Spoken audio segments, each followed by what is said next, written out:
rise that extremism in the defense of liberty is no vice. You won't settle for putting Susan B. Anthony on the new dollar. I think you have no jurisdiction to make that concession, Mrs. Ginsburg. Welcome to Beyond a Reasonable Docket, a Liberty Justice-centered production, where we talk about what's going on in the legal world and how it affects your civil rights. I'm Ryan Morrison, a senior attorney at the Liberty Justice Center, and with me is Reilly Stephens.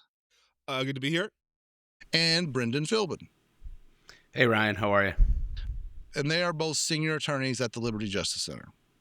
On the docket this month, we're going to talk about some big legal news about the federal government's regulation of marijuana, an important Liberty Justice Center case concerning free speech rights of appointed state government officials, and because it's always important to keep tabs on the Supreme Court, we'll take a trip to Motown to discuss how the Supremes handled the transgender athlete oral argument. Up first, there's still a lot of drama in the LBC, but things have gotten easier for Snoop D-O-double-G. The federal government is reclassifying marijuana from Schedule 1 to Schedule 3. So, Reilly, are you going to smoke an ounce to that? On the advice of counsel, I'll assert my Fifth Amendment right on that question. But because, as you may know, Ryan, marijuana is illegal.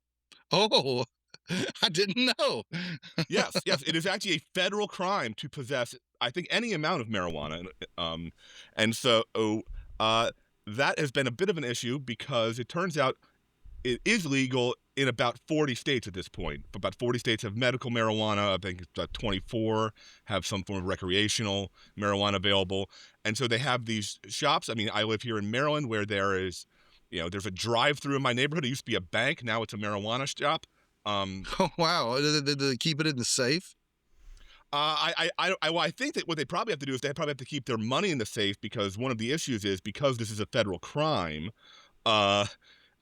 banks and other financial services generally are hesitant to service these businesses because it's essentially a drug cartel under federal law. A legal drug cartel, I guess. Yes. No, and what's even for those of us who care about taxes, they also have to pay a lot more in taxes on average because their business is contraband, and so normal business expenses are not considered deductible by the IRS. Yeah, I know a lot of companies are really hesitant to work with these guys. I know in my days at the law firm, some partners wanted to bring these groups on as clients, and the powers that be and the deciding people, because it was a multi-state law firm.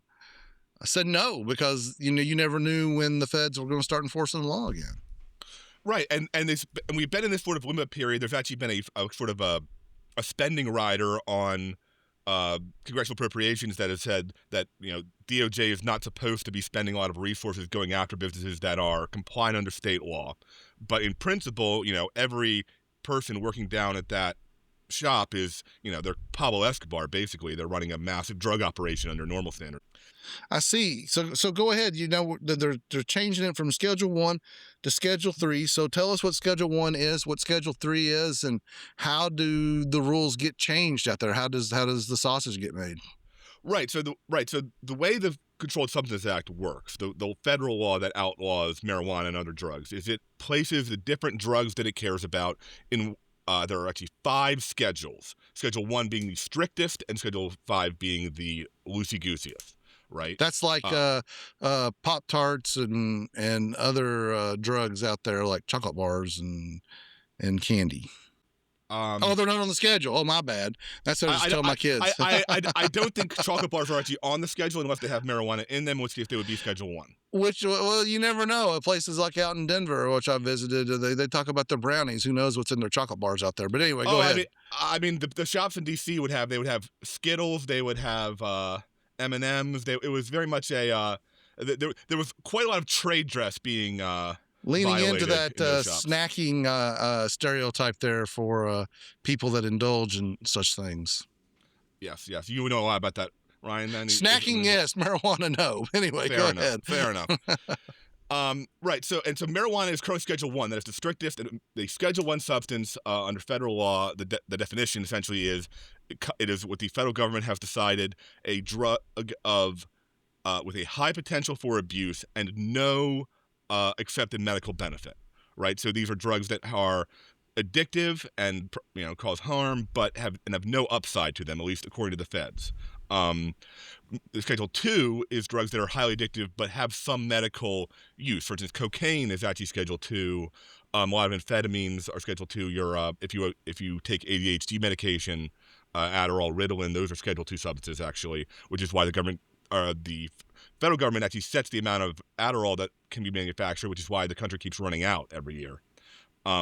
Good old price controls and other controls on supply. We could get into that in economic talk. The econ podcast that's yet to be made. But anyway, go ahead. Yes. So what the president has now done, actually, President Trump now following on President Biden in 2023 ordered that marijuana be rescheduled, because the schedules are a regulation. They are not a statute, all right? So for the listeners at home, Congress passed a statute, the Controlled Substances Act, and it had a initial list of what drugs, but then it made that final list subject to amendment on the theory that as new drugs are invented or discovered or become popular, that they can be put on the list, or that drugs that maybe we discover new things about could be adjusted in terms of their level of regulation. So it is fully within the power of Donald Trump to legalize marijuana. Can he just do it by executive order, or does it have to go through like the administrative law process? Well, so he did by executive order. He directed the Attorney General and Health and Human Services to carry out this rescheduling. And in fact, I should back up. President Biden had issued an executive order to carry out the rescheduling. President Trump issued an executive order doubling down on that and asking the Justice Department to expedite it. So in theory, this should happen more quickly now after President Trump's action. It's amazing how instead of just shooting him an email, he has to go through all this executive order stuff when both would, I think, achieved it. But anyway, lawyers need beach houses, Ryan. Indeed we do, and I'm still working on mine. But anyway, Brendan, you got your beach house up, over there? No, not yet. I got an igloo with all the snow. Yeah. Yeah, I look out through my window as well. I mean, are you like Reilly? Do you have like a dispensary down the road? I do. I have a few, and like Reilly, do? Yeah, and it is. They are old banks. Banks which again. Yeah. For such an institution that doesn't want to deal with drugs, they're awful involved with drugs. Or at least former banks, anyway. Yeah, it brings up an interesting point, and just for our organization, I think this is an issue that has a lot of other opportunities, certainly in the deregulation of the financial sector, because right now, one of the reasons why these banks don't want to deal with marijuana dispensaries is because of the regulatory onus that's put on them. Basically, banks have to submit a suspicious activity report every time they service one of these institutions, even if the distillery is complying with all state law. They still have to. Just because it's a marijuana dispensary, not because it's they hit like the magic $10,000 deposit number. It's just because of who they are. Exactly. There's 3 levels of SARS, suspicious activity reports, that the banks would have to file. One is, hey, we're dealing with this dispensary, but they're good to go. Second would be, this dispensary isn't really complying with state law, but we're still servicing them. And then the third one is, this violates our anti-money laundering processes and policies, so we've eliminated it. So it's an interesting thing to watch whether this descheduling leads to more legislation, because there is that Safer Banking Act that's been kicked around Congress for a while, even last summer. And it's collecting dust in the Senate. That was music to our ears at LJC. Take the teeth out of financial regulators, specifically FinCEN, and really create a safe harbor for some of these banks. Because whatever happened with legalizing marijuana, it's created street crime, because cash businesses are a target-rich environment for street criminals. No, because these businesses have to run basically in cash. I mean, if you ever walk by them, they often have like a big nightclub bouncer out front, like with a weapon on him, because they, we talked about I hope they're using the bank vault maybe for the cash, because they have to operate, and so they become targets for being knocked over. Do you think the guys on the wire, if they just operated out of a bank, they would have been able to get away with it? Probably not, because the law hadn't changed then. It wouldn't have worked. Yeah, there is actually a season of The Wire where they legalize drugs in the neighborhood in Baltimore. Oh, there is, yes. And they probably wish they'd operated in the bank there just for safety purposes, to hide in the vault as long as they could get out. But anyway, we took a little trail following the money there for a second, Reilly. We'll get back to your regulatory changes. Well, yes. No. What's going to, in theory, happen is they're going to move it to Schedule 3. Schedule 3 is a much laxer places. Things like Tylenol plus codeine is a Schedule 3 substance. These kinds of things you can get at a normal pharmacy. Now, that will have, there'll be limited effect, because yes, you can prescribe a Schedule 3 substance, but there is no FDA-approved Hindu Kush as far as I'm aware. So it's not exactly going to be a complete free-for-all here, but it will, again, loosen some of these financial some of these rules around taxes. Do you think that the places like Walgreens and CVS start picking this up? You get to the drive-thru, grab your weed, and get on down the road?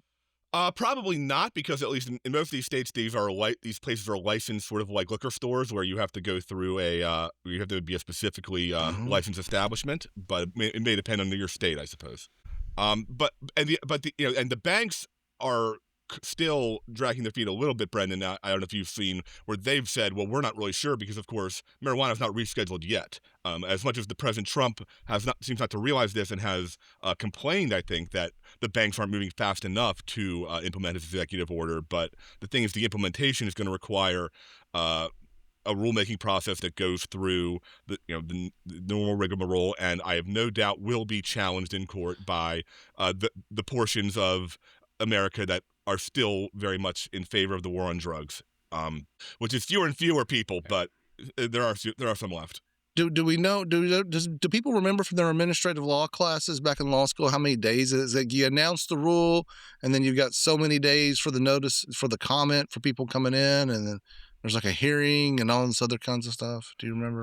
That's what Lexus is for, Ryan. I don't know these things. Yeah, it seems like 120 days is like ringing in my ears or something like that. I mean, I don't know.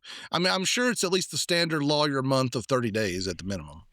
When I was at DHS, we were trying to not even rewrite regulations, just move them from GSA to Homeland Security. It took 3 years, and we had to get economic studies done. So 120 days is in the land of unicorns and fairy tales. That's not happening.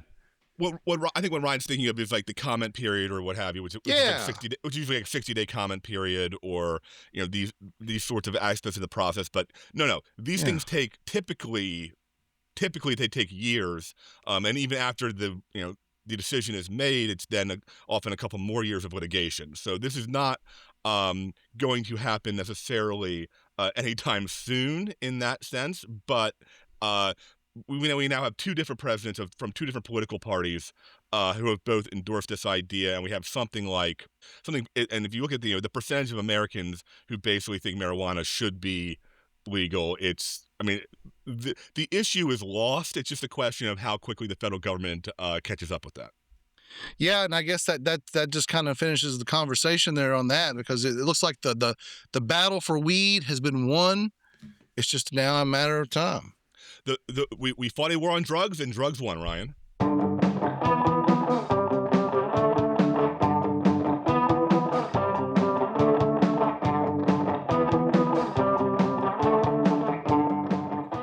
Next, the Liberty Justice Center loves cowboys. No, not the ones that play football in Dallas. Nobody can help them. We're talking about the cowboys in Wyoming, and specifically one Wyoman appointed to the state's medical licensing board that expressed his views on a law working its way through the legislature, and the backlash it caused from the governor. Brendan, what's going on over there? Well, I was just out in the 10th Circuit, and I did not test the chocolates out there, as we alluded to earlier. Mm-hmm.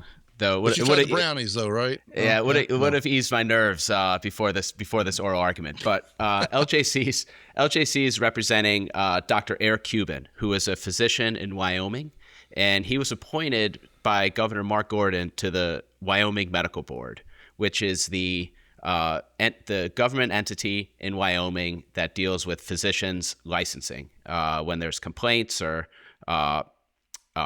issues with physicians, and they have to go get their.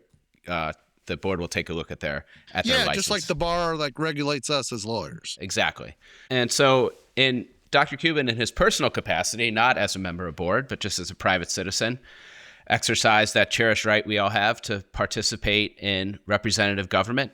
And he emailed the Wyoming House of Representatives to advocate for a bill called Chloe's Law, which dealt with outlawing gender-affirming care to minors. And as a result of his advocacy, the governor removed him from the board. So, all right, so the case is not really about whether or not gender-affirming care is good or bad, legal or illegal. It's about the fact that our client expressed his views on the topic and the governor got mad. That's right. This is a textbook First Amendment case, and Dr. Cuban is a public employee, so there is a heightened standard that government employees have to free speech that regular citizens don't. So the issue here is that because that people could confuse him as speaking for the government as opposed to just speaking for himself? That's part of it, and that's part of the analysis. But here, that's not an issue because he sent the email from his personal email account.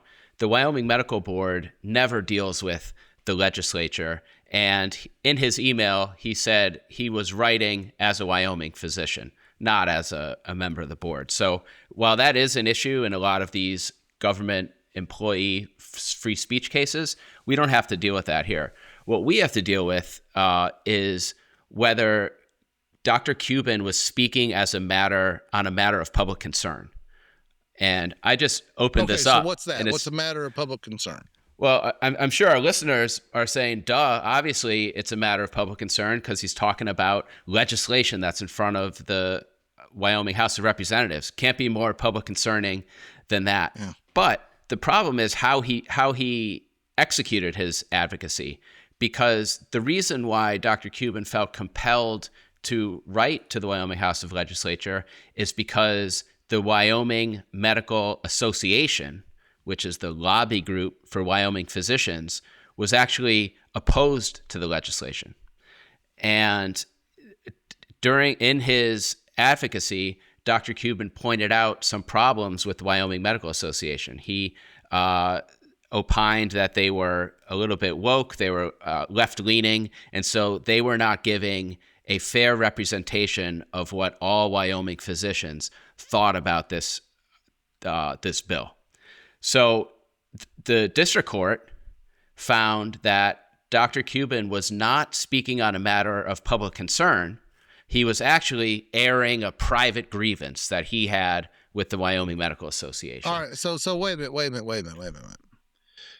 The judge believed a bill that was pending before the legislature was not a matter of public concern.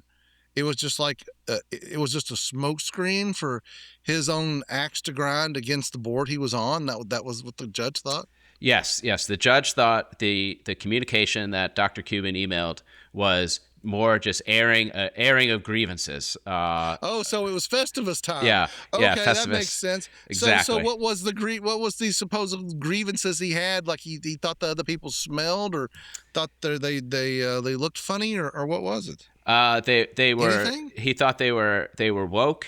They were taken over by the ideological left, and they weren't purporting to represent Wyoming physicians as they should do, as the largest group. So in his email, he said, "I feel compelled to advocate on my own behalf."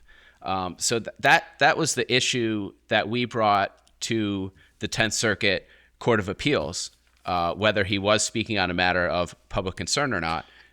And he did lay out his substantive reasons for supporting the bill in his message, right? He did, yes. So it's like a mixed bag then. It's kind of like a mixed bag.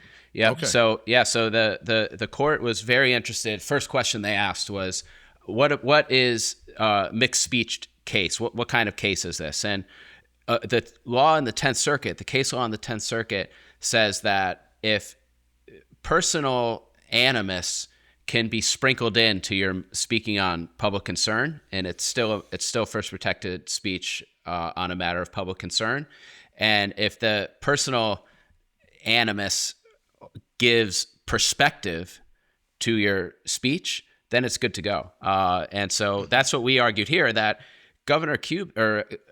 Cuban was merely informing the legislature why he was advocating on his own behalf and really pointing out flaws in his opponent's advocacy. And as lawyers, nothing's more fun than picking apart your opponent's argument, right? That's what we do all the time. It's yeah. great.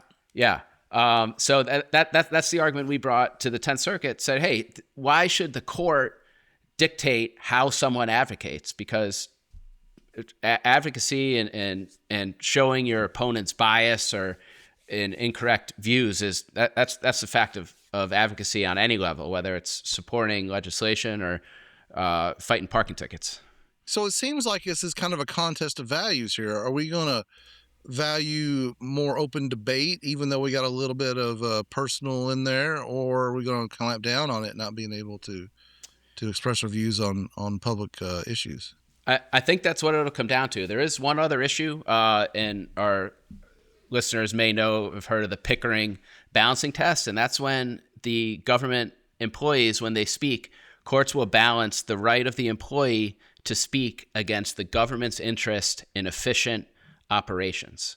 So if the government feels that the speech totally upends the operations of the government and makes it very inefficient and people can't work, then it's afforded less protection. But we're going to win on that. I'm confident because Hey, when's the last time you made a guarantee as a lawyer and it turned out okay? That's why I'm not in front of a court unless you guys aren't wearing black robes, right? Fair enough. But so for that, the government has to provide some evidence, right? Pure speculation doesn't carry the day. And in order to provide evidence in a district court level, you need discovery. So the court at the district court prematurely said that the speech would create inefficiency in the board. So we're confident that it's going to we're going to win on that point. And be remanded. Well, so it does come down to that. It may cause some hurt feelings, and if that becomes the standard for inefficiency, then nobody can talk about anything. But anyway, exactly. But did this law pass the legislature? It did. Yeah, it passed, and Governor Gordon signed it. Really? After all that. Hey, go ahead, Reilly. No, so the governor he kicked Mr. Cuban off the medical board and then signed the law that Mr. Cuban was supporting. Then. Yes, but in the court. Did bring that up too, but as we know, it might be shocking to hear that politicians and government executives often sign legislation that they don't personally agree with, perhaps part of some political horse trading or other things. So that fact that it became law doesn't impact our case, the First Amendment. Well, that's great. That's great. So you went to the 10th Circuit, I guess, argued it in Denver. I think you mentioned that. Yep. All right. And so you're feeling pretty good about it then? I feel good. Yeah. Well, we're waiting to see. It should be out in a few months. The 10th Circuit is one of the fastest circuits, so we should get this in 3 to 6 months. Oh yeah, I mean, goodness gracious! When I got admitted out there, I applied like on Tuesday, and I was admitted on Wednesday. I mean, it was amazing. I mean, it's like the most efficient federal government outlet there is. I mean, all the courts should model themselves after them. And all you had to do is pay a fee and fill out a form. You didn't have to get this sponsor, that sponsor, and do a song and dance to get licensed. It was great. Well, the bar for government efficiency is low, as we know here at LGC. Indeed. Well, hopefully we'll have a really great outcome there, and for the Cowboys up in Wyoming, and we'll give an update on this as time goes by.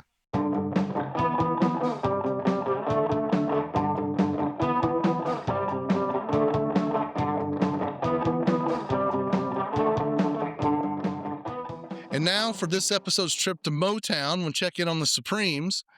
A couple weeks ago, they had their oral argument on the transgender athlete case. It was a combination of two cases, the state of Idaho versus Hecox and West Virginia versus BPJ. The initials because the individual there is a minor in middle school. And basically what was going on is they were suing, these were biological boys. So therefore, transgender girls wanted to participate on the girls' team. Up in Ohio, this person wanted to participate in the track team at Boise State. They weren't apparently very good.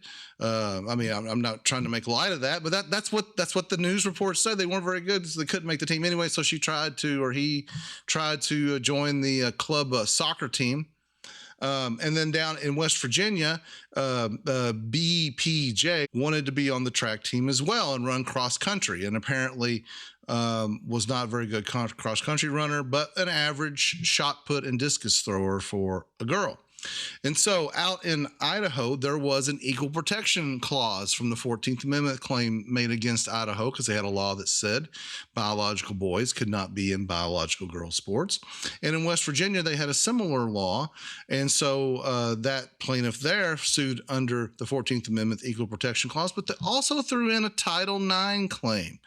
And I'm sure our listeners know Title IX is the law passed approximately 50 years ago, whereas if you accept federal funds and you are an institution of higher learning, or even your high school, middle school, elementary schools, you have to grant equal opportunity to both boys and girls sports. And interestingly, a senator had an amendment put in to say that these things could be separated by sex. You could have boys teams and girls teams. So this was kind of a little bit of a hurdle for the plaintiffs to deal with here. Just a little quick overview here. As far as equal protection goes, there are different classes of people. In fact, you have to be in one of them. Yeah, it's what they call in the Supreme Court a suspect class. And this goes back to a case from years and years ago from the Warren Court, I believe, something called Caroline Products and infamous footnote 4, looking to help discrete and insular minorities. And so basically, if you're a suspect class, you have some immutable characteristics, some kind of trait that's not changeable, which makes a transgender person's claim kind of challenging because they changed, from one belief of who they are to the next. And some people that are gender fluid, well, let's just say what they are from day to day is fluid. So this kind of makes things a little challenging. So you're saying it's mutable by definition, Ryan? Yes, I am. Anyway. And then these different suspect classes, at least under the Constitution and the 14th Amendment, race gets the highest protection along with national origin and religion. If you have a law that picks on somebody because of their race, where they're from, or where they go to church, you get what the court likes to call strict scrutiny. And that law almost never, ever, ever, ever survives a lawsuit against it. Sex, however, the disparities of men and women are given intermediate scrutiny. What does that mean? Well, it's less than strict scrutiny. So the government has to show that it's more than a good idea. It's the best that we can do. I mean, you guys have any input on that from your constitutional law classes on defining intermediate scrutiny? Well, it's funny because the example I always use for intermediate scrutiny was to explain this to people is, we have a stricter rule for race than we do for sex because there are things that people all understand that they kind of want there to be separate with the sexes. And the example I always used was everyone, is that bathrooms. And then it turns out the bathrooms has become the controversy, actually. So I can't use that example anymore.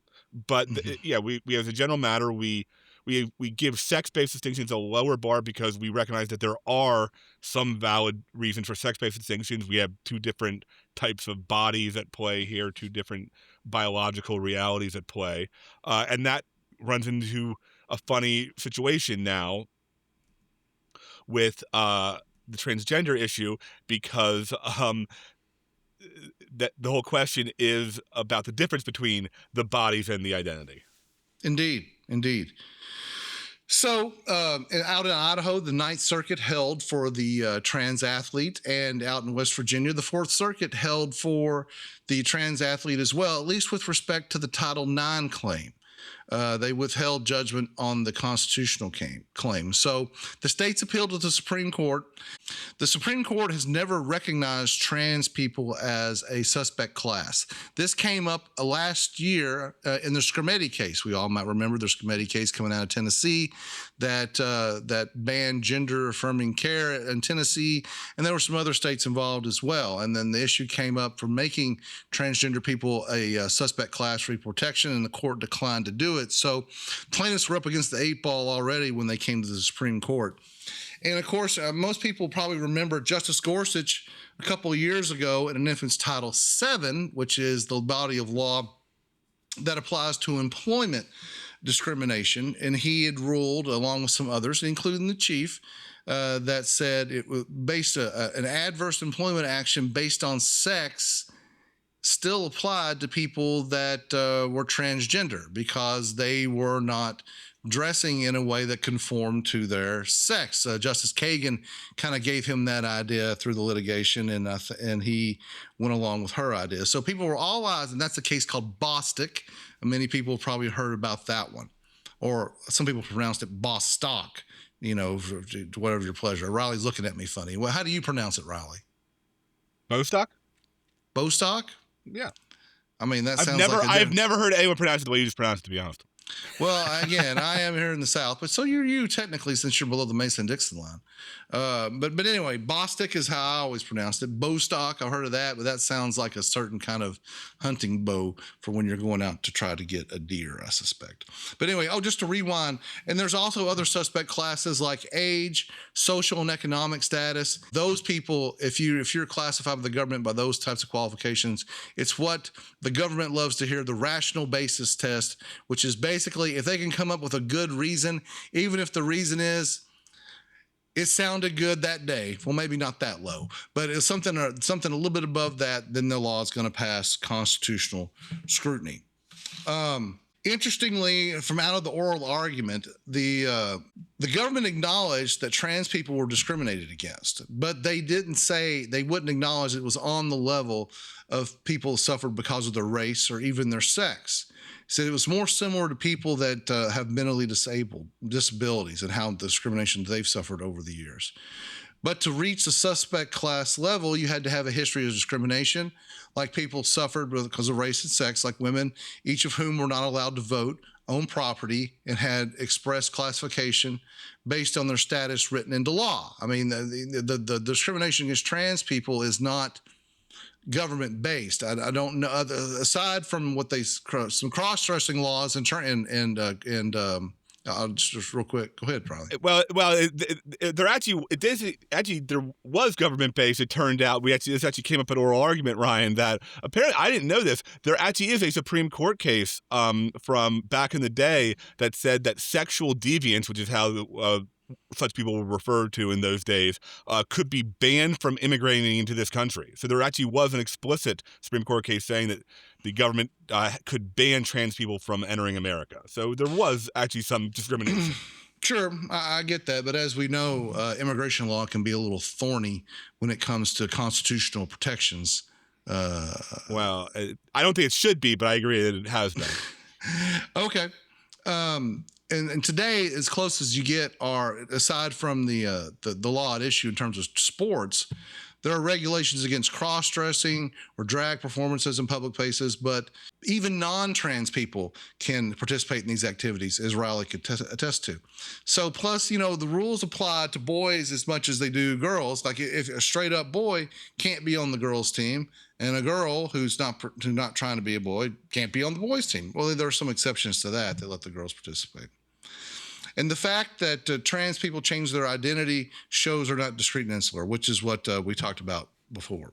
The attorney for one of the athletes believed their clients fit the category of sex for equal protection purposes, and that was their angle on the lawsuit. But under Justice Alito's questioning, the lawyer admitted schools can have separate teams for boys and girls. And the lawyer agreed If that is so, then there needs to be an understanding of what it means to be male and female for equal protection purposes. So Justice Alito asked, what is the definition of a man and the definition of a woman? And the attorney for the trans athlete said, quote, we do not have a definition for the court. And with that, she probably only scored points with Justice Jackson, but I think not with anybody else. Well, but recall that, of course, that idea of that trans discrimination is sex discrimination, that comes out of Bostock, right? And is an idea. And has been endorsed by a lot of very prominent, including a lot of very prominent conservative judges. It's an idea that goes back actually to a case called Price Waterhouse from the 80s. That was a case about a woman. This was a woman who sued for basically sex stereotyping. The argument was that she was discriminated against in her employment as a woman because she was not upholding traditional female stereotypes, and that was looked down on. But they couldn't make it a anti-gay discrimination case in the 80s because of the difference in attitudes at that time. But that comes through to Bostock, where they said, okay, this employee who identifies as a woman now wants to use the women's dress code for this job, not the man's dress code. And so what the Supreme Court says is it's like Price Waterhouse. You are stereotyping, with an opinion by Justice, and Justice Gorsuch endorsed this idea that you are stereotyping, what should a person with a male body wear? Should they wear a dress and makeup? Should they wear pants? I used to live in Scotland. I owned a kilt, right? So these things are very squishy and movable and arbitrary to a certain extent. And so that, I think, becomes the question of the Supreme Court has said now that trans discrimination that is a form of sex discrimination, right? And so the question is that going to follow through to its logical conclusions is the question. And it's funny that I'm glad you mentioned him. Justice Gorsuch was having a back and forth with one of the other attorneys for the trans athletes. And because of the amendments and the way the regulations have been for approximately 50 years, allowing for both boys and girls sports, under Title IX, he quote unquote said, sports are different. I mean, that's kind of a dodge, if you ask me, in terms of comparing it to Title VII. But he seems to be determined to say, hey, that's Title VII, this is Title IX. And so it's not the same thing. But going back to the attorney's inability to define what a man and a woman is, Justice Alito followed up and says, so how can a court determine whether there's discrimination on the basis of sex without knowing what sex means for equal protection purposes? And she didn't really have much of a response there. How do you know if you're discriminating on sex if you don't know what sex means? Brendan, if you know that you're not supposed to do something, but you don't know what it is you're not supposed to do, aside from your wife in that circumstances, how are you supposed to figure it out? It's difficult, I think. I feel like we're making a lot of this up as we go. Yeah, it seems to be. Anyway, so Justice Alito again, he asks, can a school prevent a male that has never had any treatments or surgeries or drugs or nothing from being on the girls' track team? And to her credit, the attorney for one of the athletes said, yes, they can. The school can prevent a male from being on the girls' team. And essentially what their angle was trying to create what we call in the biz an as-applied challenge. Now, ordinarily, Title IX and equal protection claims are what we call facial, meaning they picked a group, they're discriminating against them, and you can't do that. We don't look to like somebody's particular circumstances. But they were trying to create an as-applied challenge, like saying, hey, my particular circumstances are different. And because I take puberty blockers, I've not gone through puberty, them, not me, and never had any surgeries. And so anyway, so they were trying to turn the case into an as-applied equal protection case, claiming there is a subset of people born male where it doesn't make sense to keep them out of girls' sports because of the level of their testosterone due to their age, medication, or hormone therapy. So the lawyer suggested that schools all over the country start measuring the testosterone level of all kids that want to be in girls' sports to see who qualified for the team. After all, as she said, it's just an ordinary blood test. It's not very invasive. Well, I think what you have to go back to is what is the reason that we have sex segregation in sports, right? Let's just start from the first principle there of why did we do this in the first place, right? And some of it's like, well, some of it is, old timey sexism stuff that, not gonna let the girls play the hard, tough boy sports or something. But the reason it's persisted is because what scientists would call human sexual dimorphism, right? Boys and girls are different biologically and physically, and that physical difference is really, really real, right? If you ever actually see, the you can see this, and if you look at, just basic comparisons of how far the ball goes in the LPGA versus the PGA Tour, right? I'm not a very good golfer. I'm at a 15 handicap. I have about the same distance as a top-level female golfer. And so it becomes interesting. And so if you look at the most famous example of this was Leah Thomas, the swimmer from the University of Pennsylvania, who won the women's swimming championship, right? So Leah Thomas had competed in the championship 2 years prior as a sophomore male competing in the male swimming category and had come in like 20th. And then if you look at, because it's swimming, we can look at the times that Leah Thomas had 2 years later, having gone with the hormones, were much slower than prior to the hormone therapy, but they were still faster than all the women, right? So in the Leah Thomas case, you ended up with someone who was sort of in between. They had a biological advantage over the women, but they had lost a significant amount of their male physical ability due to the hormone treatment. And so I think it's actually an interesting question of what box would you put these folks in, right? I think we had another case that LJC was engaged with about a guy who suggested actually having a third category for transgender competition, right? Which becomes hard because there aren't that many of these kids actually to create a team. But they are in an odd and kind of they are in an odd limbo. These kids who have gone through these programs. Yeah, that I actually took that case over. That's out in Oregon.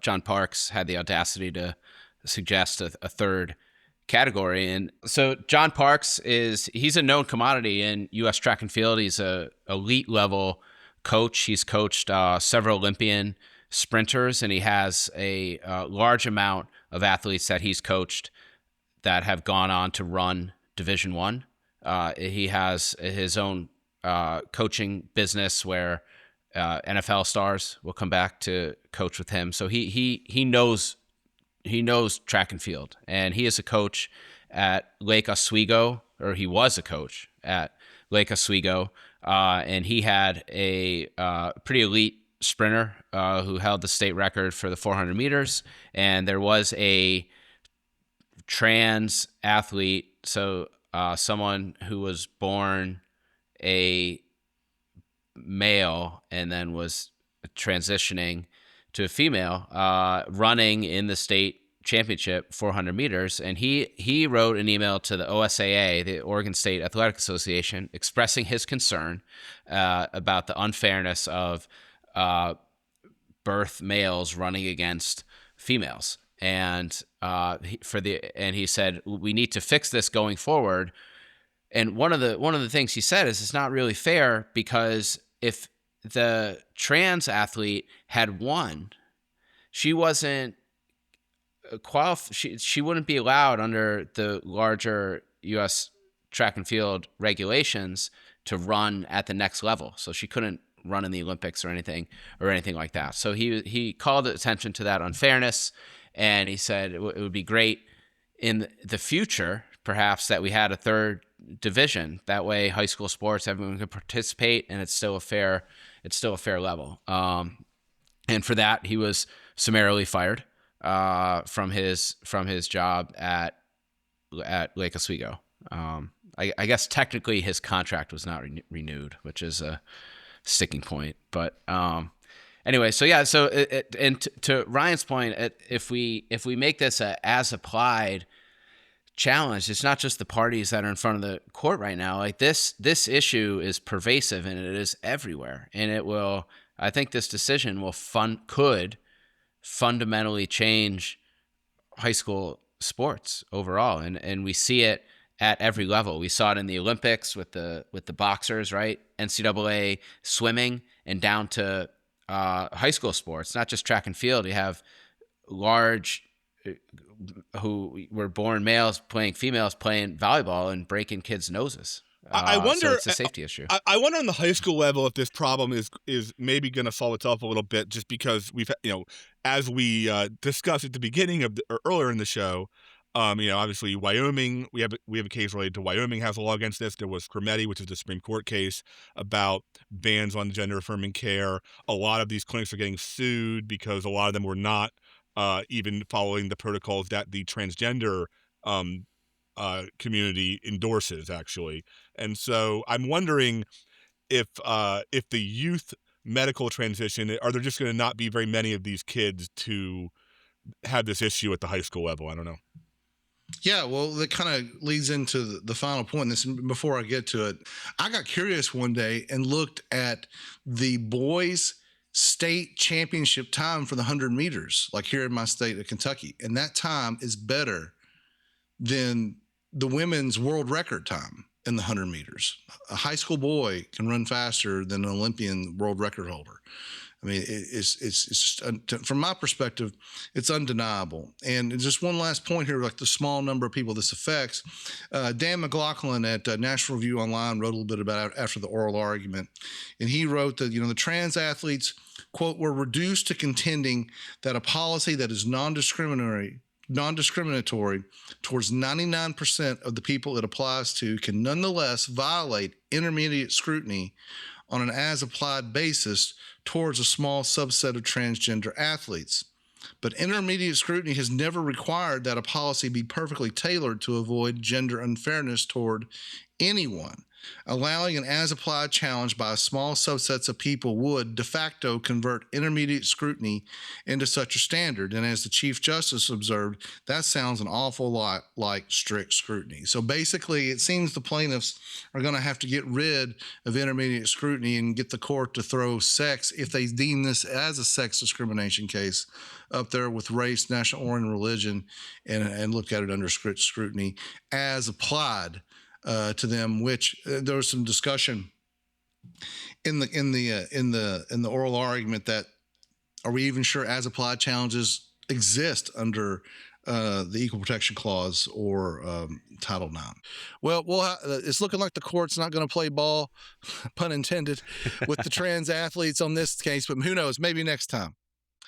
They are Reilly Stephens and Brandon Philbin. I'm Ryan Morrison. We're all with the Liberty Justice Center. Thank you for being with us today.